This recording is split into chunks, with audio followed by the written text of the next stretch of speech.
Today's form tip is on wide second position. So an awesome thigh exercise, but it also works the inner thighs and the glutes. So I'm gonna set you up for success in this exercise.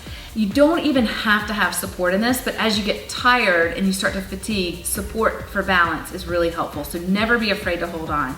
And in fact, we usually teach this exercise holding on profile like this to a ballet bar, but you can hold on to a chair or sofa or countertop.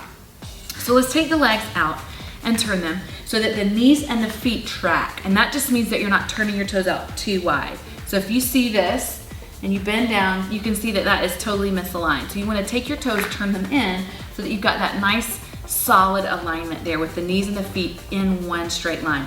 And then as you lower it down, you wanna make sure that you're not like this. Okay, so you wanna step your feet out so that you've got this solid foundation as you bend it down into your lowest point, that you've got your knees pretty much over the ankles, so you want them over the heels. And then let's talk about the upper body, because a lot of times people are pretty tight in these areas. So you get tight hips or inner thighs, or maybe just the muscles in the pelvis, or maybe you don't turn out as much. Men, take note, okay? You do not have to bring the shoulders back over the hips, at least to start. You may need to lean a little forward, and that's totally fine. As you get stronger and more flexible through these muscles that make up your pelvis and your inner thighs, then you may be able to bring your shoulders back over your hips without letting it affect the knees. So if you're not flexible yet and you really try to bring the shoulders back over the hips, I'm gonna show you what it would look like. So if I were on profile and I'm here and I have really super tight inner thighs, maybe even hamstrings, some deeper, the hip flexors, and I was here and I said, make sure you bring your shoulders back over the hips, and you were my client, and you did this. You see the torque in the knee? You see what just happened? I just came out of alignment. So I give you permission to lean a little bit forward. Now, not in a plie squat, totally different. You're still bringing the shoulders back as much as you can over the hips, but you can lean a little bit forward, because the other thing that could happen is that you try to bring the shoulders back, you thrust the ribs up and you arch your back, so you're sticking your seat back.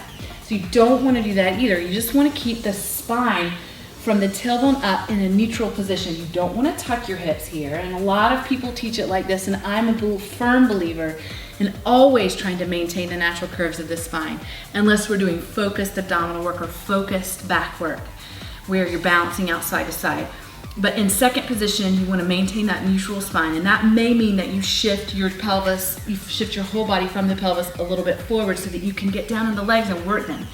Now, the only other tip I'm going to give you is when you get to the point where you can lift your heels up, and so we go on releve, and you bend down and you raise the heels up.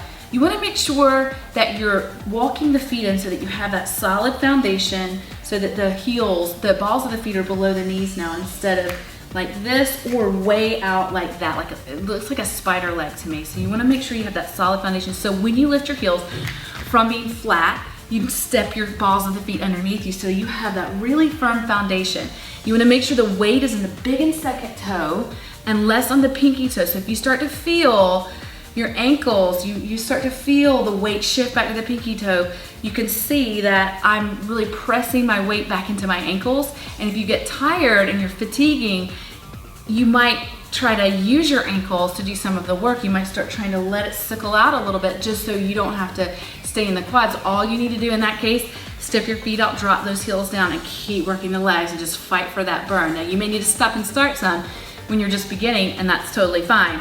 But make sure that your form is impeccable through the whole exercise so that you get the best results, the quickest results, and you stay safe. So I would love to train you in this and other exercises in my streaming classes.